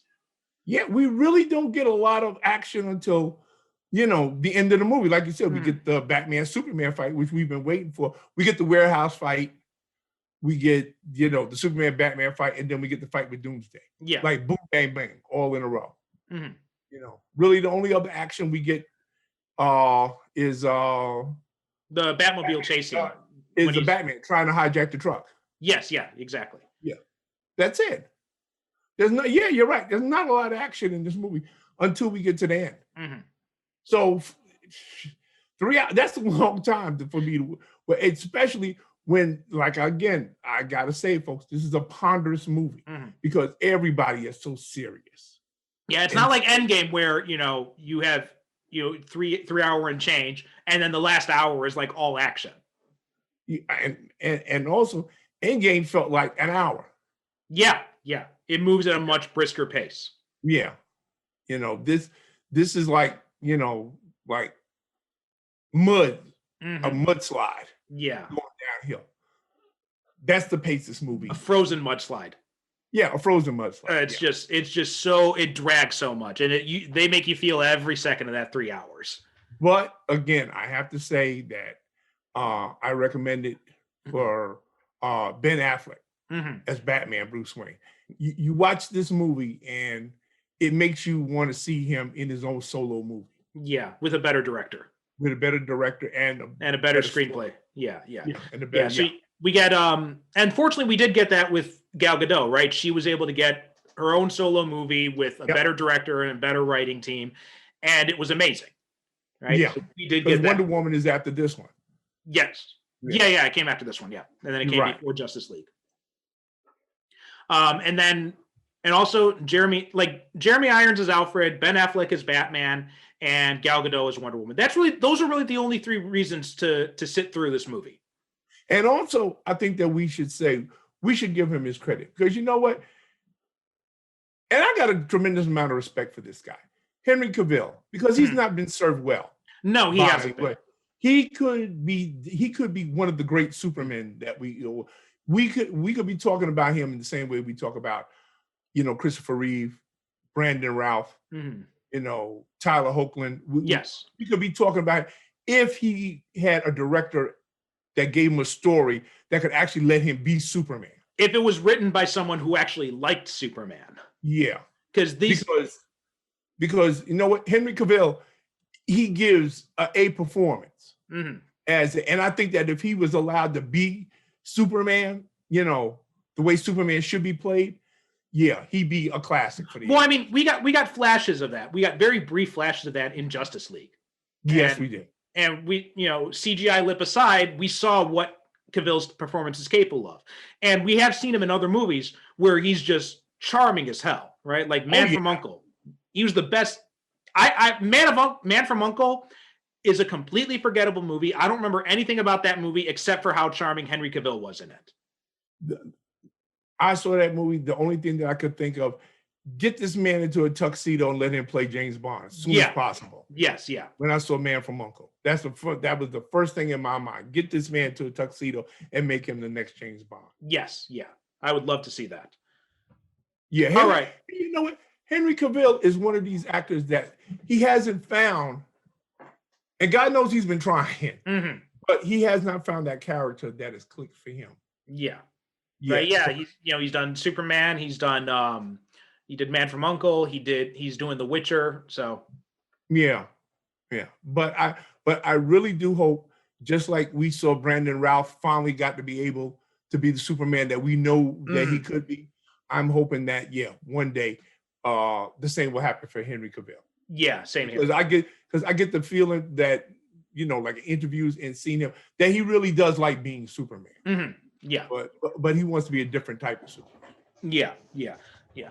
All right. So that does it for this week. As Derek already mentioned at the start of the show, there's no suspense in it. Next week, his pick is Avengers: Age of Ultron. So we'll be watching that to coincide with the WandaVision finale. So your homework assignment is that if you have not yet watched WandaVision, and I know some of you have been waiting until the whole thing has been, so watch WandaVision and watch Age of Ultron, and you'll be all set for us next week. Yes, absolutely. Until then, superherocinephiles.com is our website. Super Cinema Pod on both Twitter and Instagram if you want to follow us, and Superhero Cinephiles, search for us on Facebook, and feel free to join the group. And that about does it for this week. Thanks so much for listening. Thanks so much for watching, and we'll see you in 1 week when we talk about Age of Ultron. Thank you. Good night. God bless. Take care. You have been listening to the Superhero Cinephiles podcast. Follow us on Twitter and Instagram at Super Cinema Pod. Join our Facebook group by searching for Superhero Cinephiles, where you can interact with us and other superhero fans. If you'd like to support the show, you can become a regular supporter at Patreon or make a one-time donation through PayPal, both of which can be found at our website, superherocinephiles.com. If you buy or rent any movies through the Amazon links at our site, it helps support the show. Please be sure to rate and review us on Apple Podcasts or wherever you get your podcasts.